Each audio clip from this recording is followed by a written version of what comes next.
Bonjour mes amis, David Simon, né Yacine Lévy, comment allez-vous en ce beau jour, lundi 14 octobre 2019. Vous avez passé un excellent week-end, je suis ravi, je vous souhaite le bienvenu. Aujourd'hui, on va aborder toujours sur des thèmes, sur les questions LinkedIn, sur des questions aussi Messenger, Facebook. Donc, bon voilà, je voulais aborder sur ces questions-là et des questions effet de transparence, mais aussi effet de domino, effet je dirais, de boomerang. Voilà. Alors, mon compte LinkedIn est consulté par les entreprises Bosch électroménager et CETA. Alors, Bosch, parce que j'étais vendeur sédentaire chez Boulanger, en contrat de qualification, formation BTS force de vente, voilà, à Faibert, qui est devenu, je dirais, Ecofac, et les entreprises Selecta. J'étais conseiller commercial, attaché commercial chez Selecta, distributeur boissons chaudes, boissons froides, snacking. Voilà. Mon compte LinkedIn a été consulté aussi par les ressources humaines Expectra, l'entreprise marketing CoSpirit, le secteur avocat cabinet Francis Lefebvre, conseil management cabinet Deloitte. Ça, c'est important de le préciser. J'ai bien reçu l'enveloppe concernant la votation des élections des parents d'élèves. Je l'ai bien noté, je l'ai bien envoyé. Ne vous inquiétez pas, au collège Joseph Oulisma de ma fille Inès Simon en classe de 3e. Et j'ai bien reçu, je dirais, l'enveloppe d'un mensuel d'éducation, je vais l'envoyer, donc il n'y a pas de souci par rapport à ça. Nous attaquons tout de suite sur le vif du sujet, on va les aborder en toute sérénité, en toute transparence, en toute, je dirais, sérénité. Voilà, première question de Cécile, pourquoi se mêler dans la vie des gens te concernant? Tu es né au Mans, Yacine, Sarthe, tu es français d'origine marocaine berbère. Oui, mais le travail n'a jamais été fait en amont, Cécile, depuis 3-4 décennies. Voilà, 3-4 décennies, pour une simple bonne raison, deux bonnes raisons, vraiment deux bonnes raisons. La première, bon, quand je te dis, le travail n'a jamais été fait en amont, depuis 3-4 décennies, et deuxièmement, faire passer un Français d'origine marocaine berbère vers un Arabe, non, c'est contre-productif. Moi, je suis français d'origine marocaine berbère, né au Mans, donc il n'y a pas de souci par rapport à ça. Et puis, deuxièmement, le changement de nom et de prénom qui a été dit, je dirais, en 2001-2002 via par Maître Caroline David Ex-Léon, j'ai fait ça par le ministère de la Justice, n'a pas été pris en compte. Donc, via par la sécurité intérieure, mais aussi par les services d'enseignement à ça. Donc, c'est pour ça que j'ai été agressé lorsque j'étais surveillant pénitentiaire stagiaire émalement des Croisettes, lorsque j'étais surveillant émalement des Croisettes au poste de parole avocat. Mon prix pour un noir, pour un arabe. Je suis français d'origine marocaine berbère. Voilà, il faut être franc. La sécurité intérieure, les discours que je tiens viennent du ministère de l'Intérieur, DGSI, ministère des Armées, DGSE.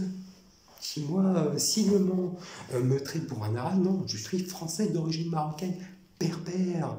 Et c'est pour ça que je ne dois pas travailler au Mans dans la Sarthe.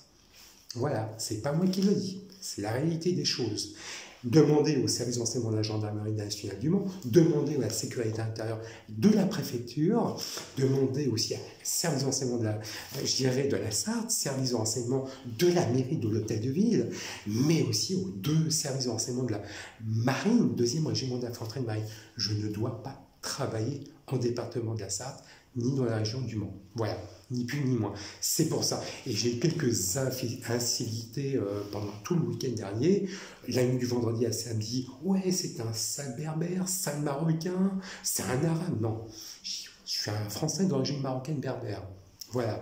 La nuit du samedi à dimanche, pareil, j'ai fermé la fenêtre. Vous savez que ma chambre est côté rue Hippolyte Le Cornuet. Donc, voilà. Je lui ai dit, écoutez, moi je suis français d'origine marocaine berbère. Un grand monsieur, un locataire du Hippolyte Le Cornuet, il m'a dit, non, lui c'est français. Oui, je suis français d'origine marocaine berbère. Je suis un franco-marocain berbère et fier de l'être qui a fait l'armée. Voilà, ma carte d'identité est née au Mans. Et j'ai changé de nom à cause de vous. Voilà. Donc, et puis là, le week-end dernier, je dirais la nuit du dimanche à lundi, pareil, il y a un effet de résonance J'irai ma chambre côté rue Hippolyte Le Cornuet. Donc, il y a un effet de résonance. Lorsque vous parlez sortie de boîte, les gens parlent. Et puis, voilà, ça cogite. Il y a une espèce de, je dirais, il est sur YouTube, Yacine, c'est quoi son problème? Il est français, donc voilà. Une espèce de, je dirais, on va dire, le quand dira-t-on, le oui dire, donc les bruits de couloir. Voilà, Cécile. Et le travail n'a jamais été fait en amont parce que la société de Mansal Habitation, les salariés de la Mansal Habitation m'ont traité comme un arabe, comme un noir, ni plus ni moins. Et c'est pour ça que je suis ici. Ici, c'est le centre névralgique à rue Hippolyte Le Cornuet. C'est l'entourage, ceux et celles qui m'ont agressé quand j'étais surveillant pénitentiaire, stagiaire Malement et Crasette, m'ont agressé lorsque j'étais surveillant. Ils habitent ici, 21, 23 et 11 rue Paul Courboulet, et 21 rue Hippolyte Le Cornuet. Je ne le cache pas et je ne mâche pas mes mots, et je l'assume. Voilà, Cécile. Deuxième question, lors de ta dernière prestation oratoire, Olivier, Yacine, français de pure chose, ça veut dire quoi? Alors oui, c'est une expression maladroite de ma part. Je le dis, hein, je vous prie de m'excuser, c'est une expression maladroite, ça a conforté, je dirais, ça a donné à des leviers de bouclier, réellement, à, je dirais, une expression, je vous prie mais réellement m'excuser, c'est une expression maladroite de ma part et qui est inutile à l'heure actuelle en 2019. En 2019, nous sommes des Français de tous horizons, de toutes confessions, de toutes origines, que nous construisons la France aujourd'hui. Voilà, mais c'est une expression maladroite de ma part, je vous prie de m'excuser. Ayant effectué le service militaire, caserne Mangin, j'appartiens à la communauté République nationale française. Voilà, ni plus ni moins que ça. Et je vous prie de m'excuser. Troisième question de Pascal. Ça veut dire, toi, exigeant rigueur lorsque tu étais surveillant pénitentiaire stagiaire au poste de paroi avocat. Alors, je comprends, Pascal, cette situation, mais je recevais des acteurs judiciaires. Il y a une exigence de rigueur et de transparence. Par rapport à ça, garantir la neutralité, le code de déontologie. Voilà, c'est ça. Je ne pouvais pas être copain avec les policiers nationaux du Mans ou les gendarmeries nationales du Mans. Notre outil, c'est le code procédure pénale, le code pénal, le code de la défense ayant effectué l'armée. Voilà, c'est notre instrument. Donc je garantissais, je recevais des acteurs judiciaires, policiers nationaux du Mans, gendarmerie nationale de tout département, des acteurs judiciaires, huissiers de justice, avocats de toute région, magistrats. Je travaillais avec le service du parquet du Mans, au poste de parole avocat. Il y avait la visioconférence, mais aussi, je dirais, des directeurs de l'administration pénitentiaire, du préfet, directeur du cabinet de préfet de la Sarthe. Donc vraiment, il y avait une exigence de transparence, mais je dirais, une rigueur et un professionnalisme. Je n'étais pas au-dessus des lois, je n'étais pas en dessous des lois, j'étais en toute neutralité, en toute probité. Et c'est du professionnalisme. C'est pour ça que cette exigence, c'est simplement répondre aux besoins des acteurs judiciaires et répondre aux besoins du public pénitentiaire, des personnes placées sous ma justice. J'avais un devoir,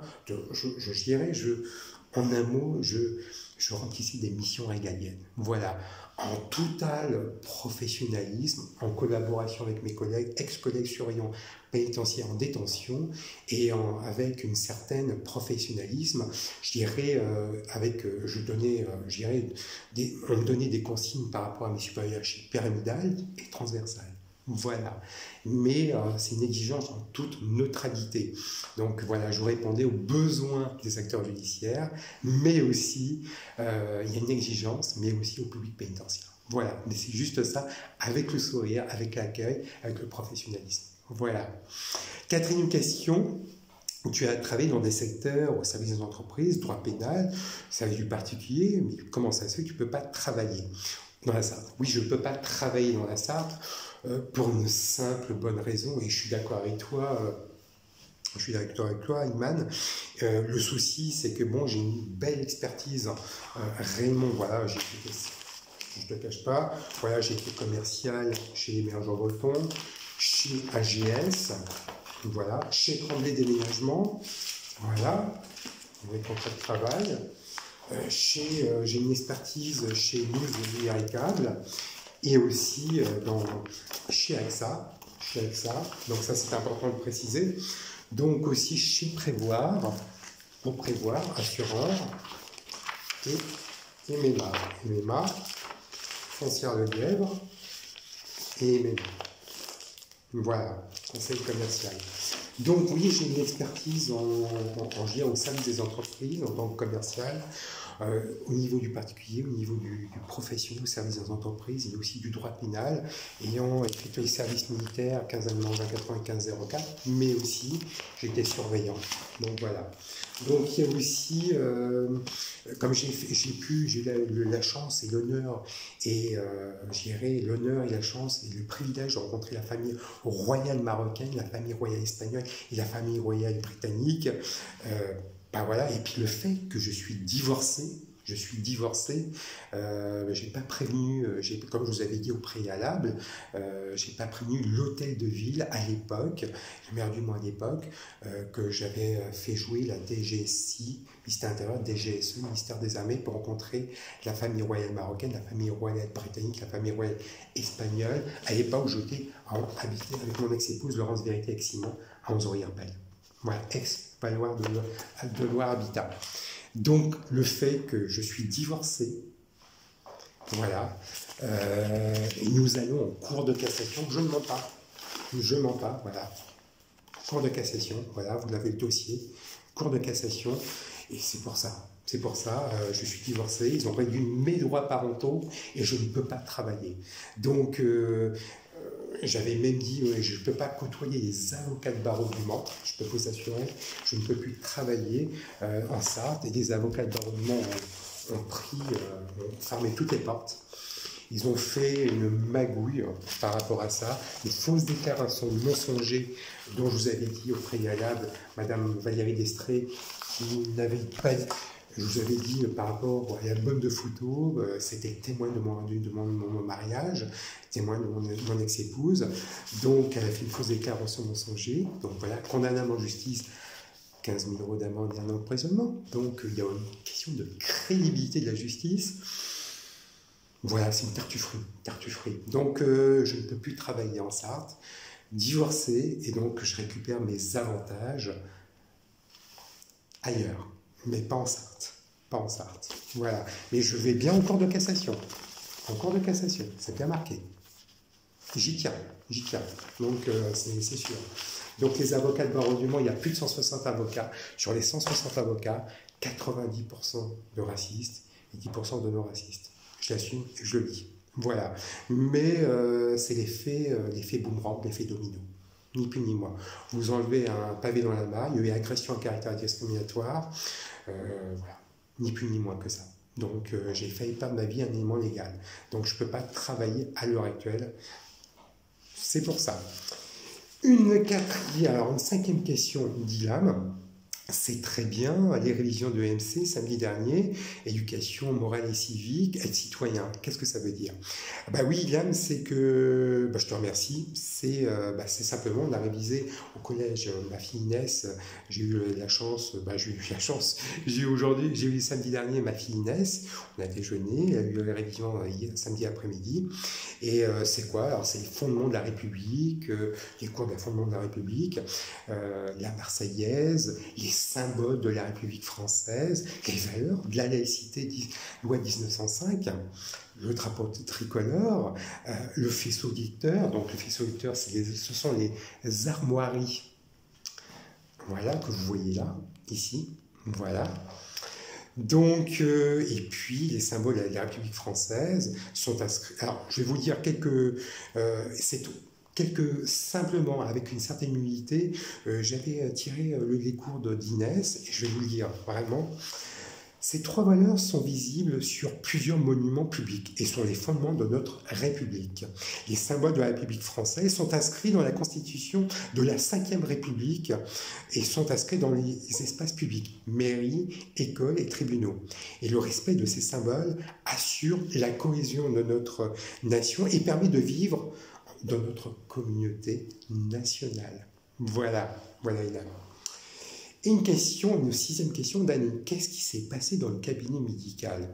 Alors, vendredi, oui, c'était. Je partais d'un bon sentiment, tranquille le chat. Je partais pour faire mon vaccin, bien, good spirit. J'étais au cabinet Sophie Fournier, donc tranquille. J'étais en mode tranquillité à 9h, ouais, cabinet. Je fais mon vaccin, et elle me pose une question à la fin du vaccin, à la fin de la consultation. Alors, qu'est-ce que vous allez faire, monsieur Simon? Écoutez, docteur, écoutez, moi je vais bientôt partir, je peux pas travailler, je peux pas travailler en Sarthe, on m'a tout coupé. Bah, elle me répond, bah oui, écoutez, bah oui, pour les Arabes. Je dis, ah, vous me dites ça à moi je suis pas arabe, je suis français d'origine marocaine berbère.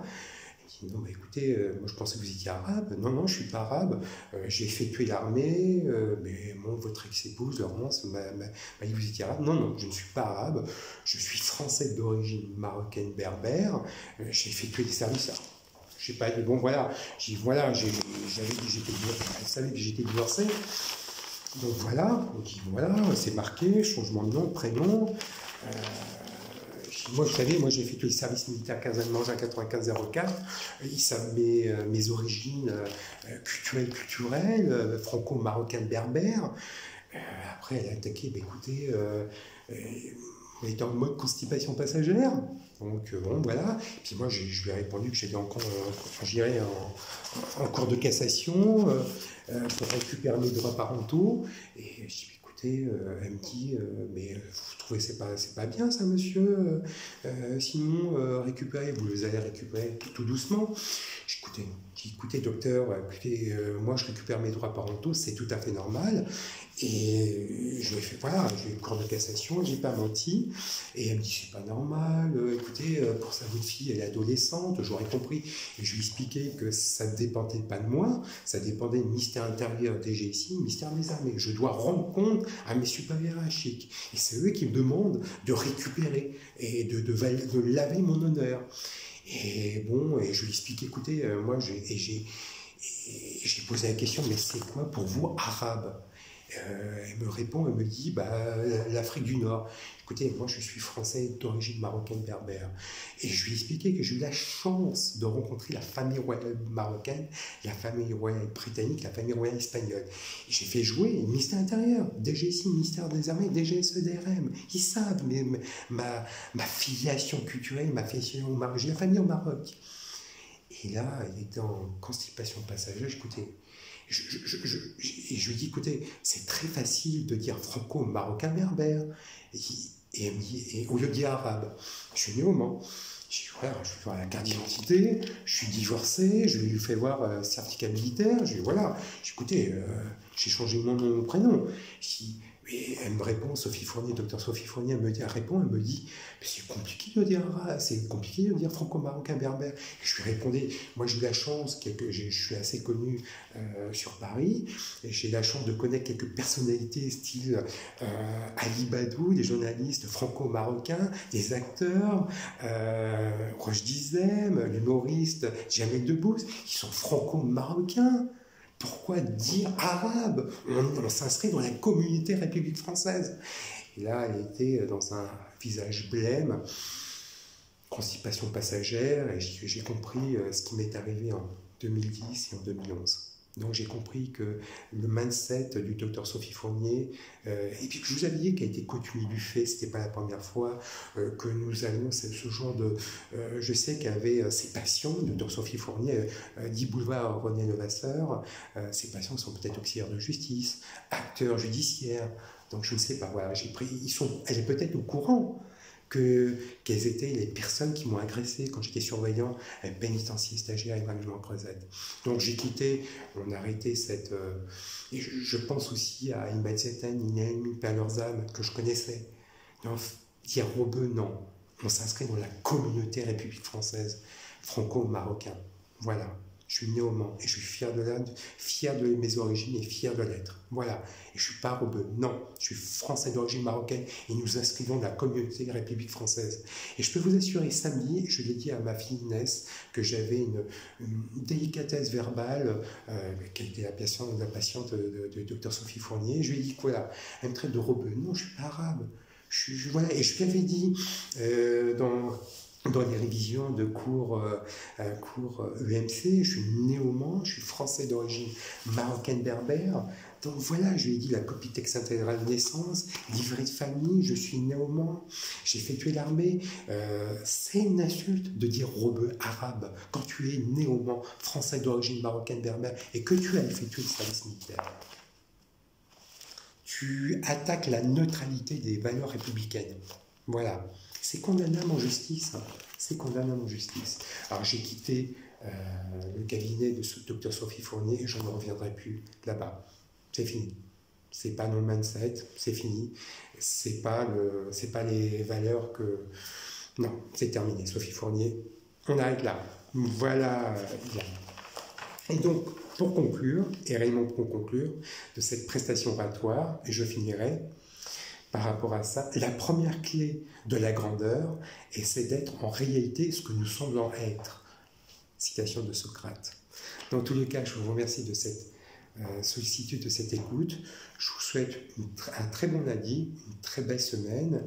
Soyez optimistes et soyez à l'écoute à toute opportunité. Je vous embrasse, à très bientôt. Au revoir.